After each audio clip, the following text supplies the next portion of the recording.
Question है 2011 की जनगणना के अनुसार अरुणाचल प्रदेश में जनसंख्या घनत्व कितना है? तो ये 17 व्यक्ति प्रति kilometre square.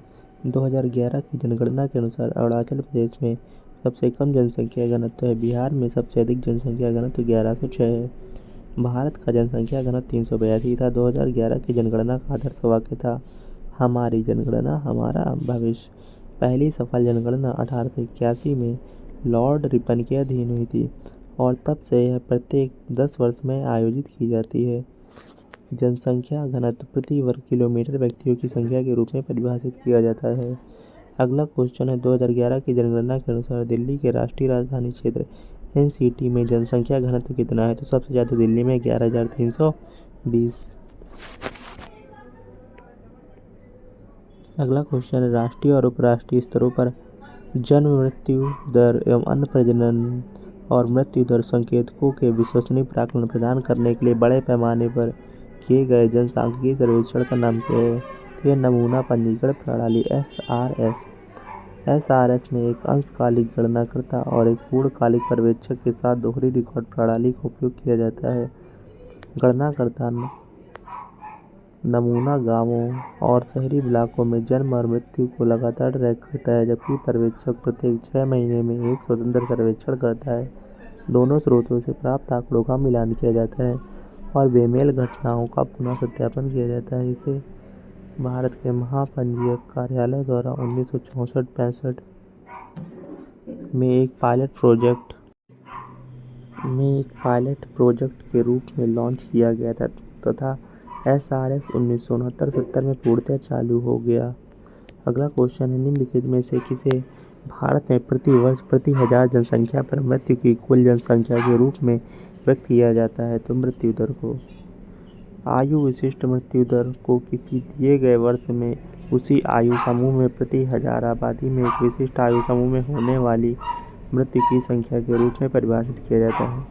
CDR crude death rate को प्रति हजार आबादी से होने वाली मृत्यु की संख्या के रूप में परिभाषित किया जाता है।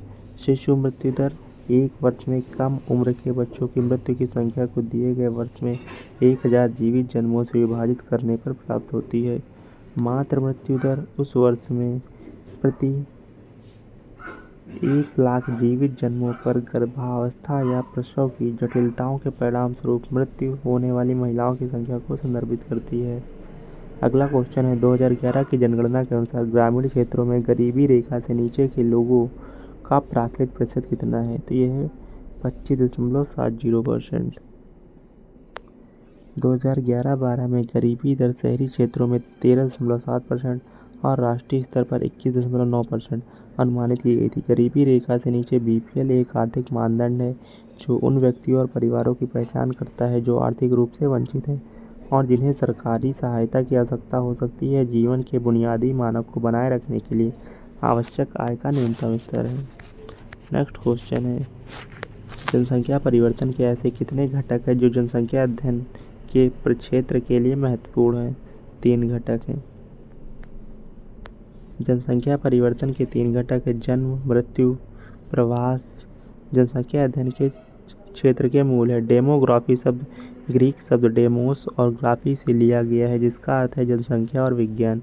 इस प्रकार जनसांख्यिकी मानव जनसंख्या का वैज्ञानिक अध्ययन है।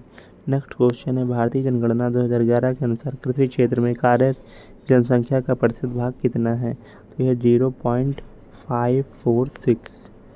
जनसंख्या 2011 के अनुसार देश में कृषि श्रमिकों की कुल संख्या 2001 में 234.1 मिलियन, 127.3 मिलियन कृषक और 106.8 मिलियन कृषि मजदूर से बढ़कर 2011 में 263.1 मिलियन, जिसमें 118.8 मिलियन कृषक और 144.3 मिलियन कृषि मजदूर हैं।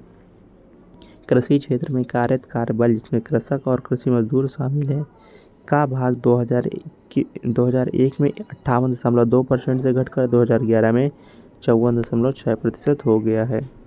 अगला क्वेश्चन है भारत की जनगणना 2011 के अनुसार निम्नलिखित में से कौन सा विकल्प भारत में सबसे अधिक शहरीकृत केंद्र शासित प्रदेशों के समूह को दर्शाता है? तो दिल्ली और चंडीगढ़ सबसे अधिक शहरीकृत है। जनगणना 2011 के अनुसार सर्वाधिक नगरीकृत राज्य गोवा है। अगला क्वेश्चन है भारत की 2011 की जनगणना के अनुसार भारत के केंद्र शासित प्रदेशों के किस समूह की साक्षरता दर सर्वाधिक है? तो लक्षद्वीप और दमन द्वीप की जो साक्षरता दर है वो सर्वाधिक है। लक्षद्वीप की कितनी है? 91.85%। दमन द्वीप की है 87.10%। और स्टेट में केरल की। अगला क्वेश्चन है, भारत के योजना आयोग 2011-12 के अनुसार गरीबी रेखा से नीचे की जनसंख्या के प्रतिशत के साथ निम्नलिखित राज्यों का मिलान कीजिए। गरीबी रेखा से नीचे तो गुजरात का है 16.63%।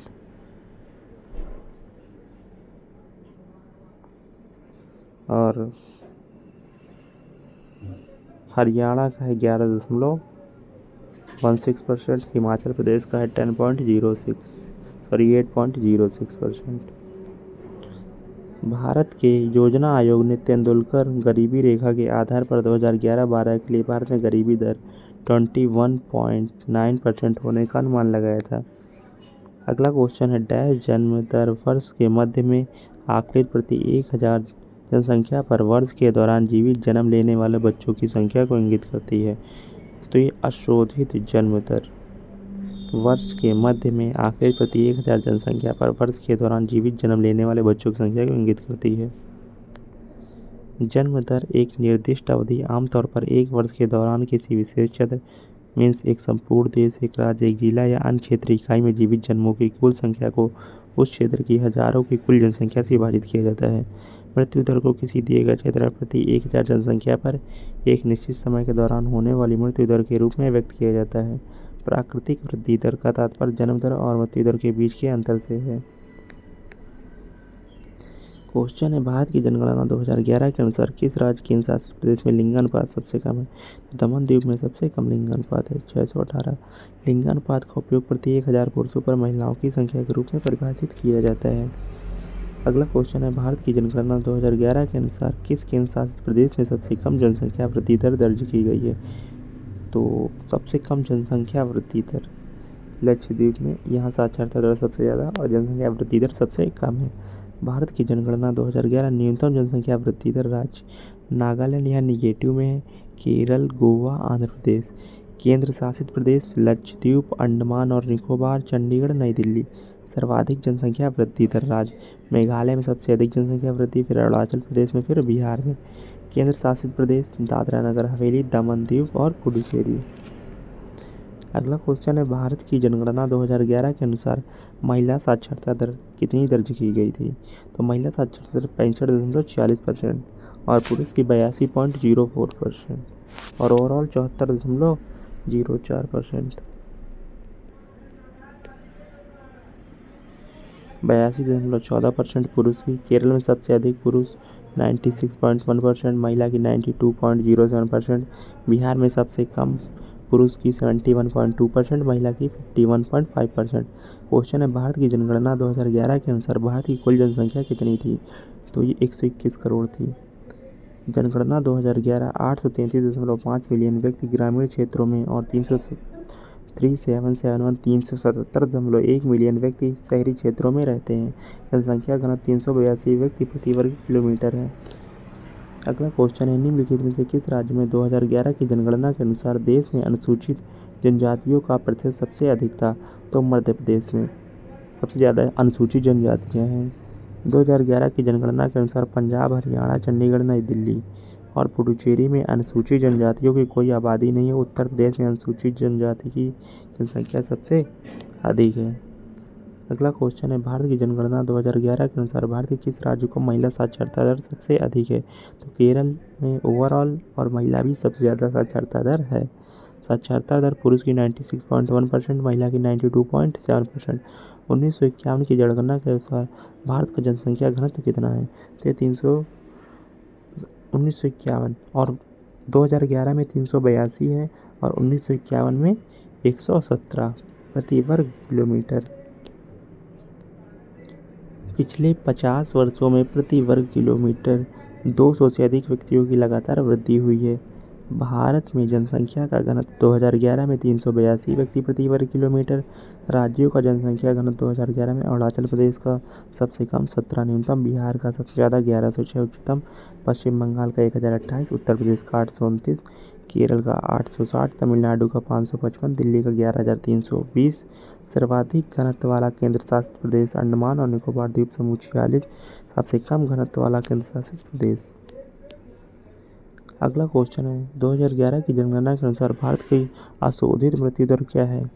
7.1%। कुल मृत्यु में शिशु मृत्यु का प्रतिशत 13.6, अपरिष्कृत जन्म दर 21.8, ग्रामीण में 23.3, शहरी 17.6, सामान्य प्रजनन दर 81.2, व्यापक आयु वर्ग द्वारा जनसंख्या का प्रतिशत वितरण 0 से 14 वर्ष तक 29.5, 15 से 59 वर्ष तक 62.5, 60+ 8.0। 2011 में भारत की जनसंख्या का कितना प्रतिशत मुस्लिम धर्म से संबंधित है? तो 14.2% मुस्लिम धर्म से संबंधित है। अगला क्वेश्चन है जनजाति जनसंख्या 2011 के आधार पर उस विकल्प की पहचान कीजिए जो निम्नलिखित राज्यों को आरोही क्रम में व्यवस्थित करता है। जनजाति जनसंख्या के अकॉर्डिंग इसको लगाना है कैसे?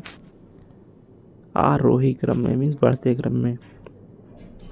तो सबसे ज़्यादा है मध्य प्रदेश में, और फिर उसके बाद है महाराष्ट्र में, नहीं, सबसे ज़्यादा आरोही मीन्स बढ़ते क्रम में लगाना है। तो सबसे पहले सबसे कम आएगा उड़ीसा, फिर आएगा महाराष्ट्र, और फिर आएगा मध्य प्रदेश। मध्य प्रदेश में सबसे ज़्यादा है। 2011 की जनगणना के अनुसार भारत में मध्य प्रदेश में सबसे अधिक और पंजाब में सबसे कम आदिवासी आबादी है। इन राज्यों का जनजातीय प्रतिशत मध्य प्रदेश में 14.7, महाराष्ट्र में 10.1, उड़ीसा में 9.2 है। अगला क्वेश्चन है निम्नलिखित में से किस अवधि को भारत की जनसंख्या वृद्धि के रुके हुए या स्थिर चरण की अवधि के रूप में जाना जाता है? 1901 से 1921। वर्ष 1921 को जनसांख्यिकीय विभाजन वर्ष के रूप में जाना जाता है क्योंकि यह एकमात्र जनगणना वर्ष है जब जनसंख्या की वृद्धि में कमी आई थी। अगला क्वेश्चन है भारत को डैश के कारण जनसांख्यिकीय लाभांश वाला देश माना जा सकता है? 65 से 64 वर्ष के बीच की उच्च जनसंख्या का इसको जनसांख्यिकीय लाभांश वाला देश माना जाता है। इस कार्यकारी आयु समूह को स्वयं के साथ ही साथ आयु वर्ग के बाहर के लोगों, बच्चों और बुजुर्ग लोगों का भी सहायता करना चाहिए जो काम करने में असमर्थ है और इस पर निर्भर है। अगला क्वेश्चन निम्नलिखित में से किस अवधि को भारत में जनसंख्या विस्फोट की अवधि के रूप में जाना जाता है? 1951 से 81। इस अवधि के दौरान भारत की जनसंख्या 361 मिलियन 1951 से बढ़कर 683 मिलियन 1981 में हो गई। इस अवधि की औसत वार्षिक दर 2.14% थी। अगला क्वेश्चन है लिंकन सूचकांक क्या मापता है? जनसंख्या का आकार मापता है लिंकन सूचकांक। जनसंख्या का आकार फ्रेडरिक चार्ल्स लिंकन 1930 में इनके द्वारा वर्णित लिंकन सूचकांक जनसंख्या जन्म दर किसी जनसंख्या में समय की प्रति वर्ष जन्मों की संख्या, इसे अक्सर प्रति वर्ष 1000 व्यक्तियों पर जन्म के रूप में परिभाषित किया जाता है। जनसंख्या मृत्यु दर किसी जनसंख्या में प्रति वर्ष समय में होने वाली मृत्युओं की संख्या, जिसे अक्सर प्रति वर्ष प्रति 1000 व्यक्तियों पर होने वाली मौतों के रूप में परिभाषित किया जाता है। अगला क्वेश्चन है किसी राष्ट्र की जनसंख्या के कार्यशील आयु वर्ग को समांतर डैश के बीच वर्गीकृत किया गया है? 15 से 59। 2011 की जनगणना ने भारत की कामकाजी आबादी को 4 प्रमुख श्रेणियों में विभाजित किया है: कृषक, कृषि मजदूर, घरेलू, औद्योगिक श्रमिक, अन्य श्रमिक। NYP नेशनल युवा पॉलिसी 2014 ने युवा को 15 से 29 वर्ष की आयु वर्ग के व्यक्तियों के रूप में परिभाषित किया है। अगला क्वेश्चन है निम्नलिखित में से किस दशक में भारतीय जनसंख्या की वृद्धि दर ऋणात्मक थी? 1911 से 1921 के बीच ऋणात्मक थी। भारत में 10 की विकास दर जनगणना वर्ष विकास का परसेंट 1911 में +5.75, 1921 में -0.31, 2001 से 2011 में 17.64, पुरुष की 17.19 और महिला की 18.12%। अगला क्वेश्चन है, वर्ष 2011 की जनगणना के अनुसार भारत का दूसरा सबसे बड़ा धार्मिक अल्पसंख्यक समाज कौन सा है? तो दूसरा सबसे बड़ा धार्मिक अल्पसंख्यक है ईसाई। अगला क्वेश्चन है, केंद्रीय गृह मंत्रालय के अनुसार 2021 की जनगणना जो कोविड-19 के कारण स्थगित हो गई थी, पहली बार डैश का डेटा एकत्र करना था। अन्य पिछड़ा वर्ग का डेटा एकत्रित करना था। 15वीं जनगणना 2011 सामाजिक, आर्थिक और जातिगत जनगणना 1931 के बाद पहली बार 2011 में आयोजित की गई। 2011 की जनगणना में जनसंख्या गणना के दौरान 29 प्रश्न पूछे गए। अगला क्वेश्चन है, 2011 की जनगणना के अनुसार भारत में कुल प्रजनन दर टोटल फर्टिलिटी रेट कितनी है? तो 2.1 से 2.9%। राष्ट्रीय जनसंख्या नीति नेशनल पॉपुलेशन पॉलिसी 2000 का दीर्घकालीन उद्देश्य वर्ष डैश तक स्थायी आर्थिक विकास, सामाजिक विकास और पर्यावरण संरक्षण के साथ देश की आबादी को स्थिर बनाए रखना है 2045 तक।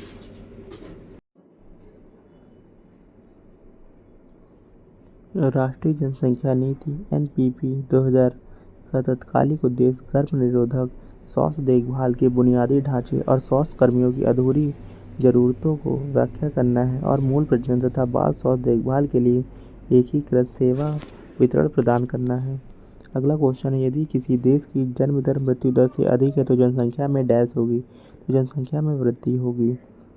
जन्म दर किसी जनसंख्या में प्रति 1000 लोगों पर हर साल पैदा होने वाले शिशुओं की संख्या, मृत्यु दर किसी जनसंख्या में प्रति 1000 लोगों पर हर साल होने वाली मौतों की संख्या से है। यदि जन्म दर मृत्यु दर से अधिक है तो जनसंख्या बढ़ेगी। जन्म दर बराबर मृत्यु दर है तो जनसंख्या स्थिर रहेगी। यदि मृत्यु दर अधिक है तो जनसंख्या घटेगी। निम्नलिखित में से कौन सा कारक जनसंख्या के वितरण को प्रभावित कर सकता है? तो भौगोलिक कारक, सामाजिक कारक, सांस्कृतिक कारक, आर्थिक कारक, ये चारों ही प्रभावित कर सकते हैं जनसंख्या को। भौगोलिक कारक क्या है? जल की उपलब्धता, भू-आकृतियाँ, जलवायु, मिट्टी। आर्थिक कारक खनिज, शहरीकरण, औद्योगिकरण। सामाजिक और सांस्कृतिक कारक धार्मिक मान्यताएं लोगों को आकर्षित करती हैं। बेहतर आवास, स्वास्थ्य सुविधाएं, शैक्षणिक संस्थान और परिवहन प्रणालियाँ आदि। ऐसी बस्तियाँ जिनमें घर पास पास बने होते डैश कहलाते हैं। जिन बस्तियों में घर पास पास होंगे उनको बोलेंगे सघन बस्तियाँ। सघन बस्तियाँ, झरझर बस्तियाँ, ग्रिड सेटलमेंट्स, वे बस्तियाँ जिनमें घर ग्रिड पैटर्न में बनाए जाते हैं जैसे शहर। प्रकीर्ण बस्तियाँ, स्कैटर्ड सेटलमेंट, वे बस्तियाँ जिनमें घर एक दूसरे से दूर दूर होते हैं जैसे जंगल या रेगिस्तान। ग्रामीण क्षेत्र। कतार बस्तियाँ, वे बस्तियाँ जिनमें घर सड़क या नदी और नहरों के किनारे बनाए जाते हैं।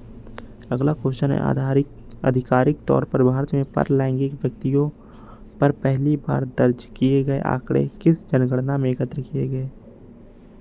तो ये 2011 में एकत्र किए गए ट्रांसजेंडर के आंकड़े। यह 15वीं और आज़ादी के बाद 7वीं जनगणना थी। भारत के रजिस्ट्रार जनरल आरजीआई ने जनगणना 2011 की जनगणना के दौरान पहली बार 3 कोड प्रदान किए। गणना के लिए पुरुष 1, महिला के लिए 2 और अन्य 3।